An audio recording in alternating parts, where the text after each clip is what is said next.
প্রবাসী ফুটবলারদের মধ্যে প্রতিভাবানদের খুঁজে বের করতে শুরু হচ্ছে BFF next global star trial. আগামী 28, 29 ও 30 জুন জাতীয় স্টেডিয়ামে হবে এই ট্রায়াল। জামাল ভুঁইয়া, তারিক কাজীদের পথ ধরে প্রবাসী ফুটবলারের সংখ্যাটা সময়ের সাথে বাড়ছে বাংলাদেশ দলে। সম্প্রতি লাল সবুজের জার্সিতে খেলেছেন ইংলিশ প্রিমিয়ার লিগের ফুটবলার হামজা চৌধুরী, কানাডার সমিত সোম, ইতালির ফাহমিদুলরা। তাদের দেখে অনুপ্রাণিত হয়েছেন প্রবাসী আরও বাংলাদেশি বংশোদ্ভূত ফুটবলার। আগ্রহীদের থেকে প্রতিভা অন্বেষণ করতে যাচ্ছে বাফুফে।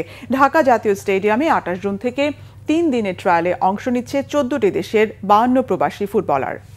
এই যে ছেলেগুলো যারা আসতে চাচ্ছে, দেশের জন্য খেলতে চায়, দেশে এসে খেলতে চায়, আমরা তাদেরকে উৎসাহিত করছি। এখানে যারা মূল্যায়নে থাকবেন তারা যদি উপযুক্ত মনে করেন তাহলে সেখান থেকে হয়তো আমাদের জাতীয় টিমেও তাদের ক্যাম্পের জন্য ডাকা যেতে পারে। ইউনাইটেড কিংডম থেকে সেখান থেকে 20 জন আসছে, ইউএসএ থেকে 14 জন, সুইডেন থেকে 5 জন, কানাডার 2 জন, আয়ারল্যান্ড, অস্ট্রিয়া থেকে 1 জন করে আসছে।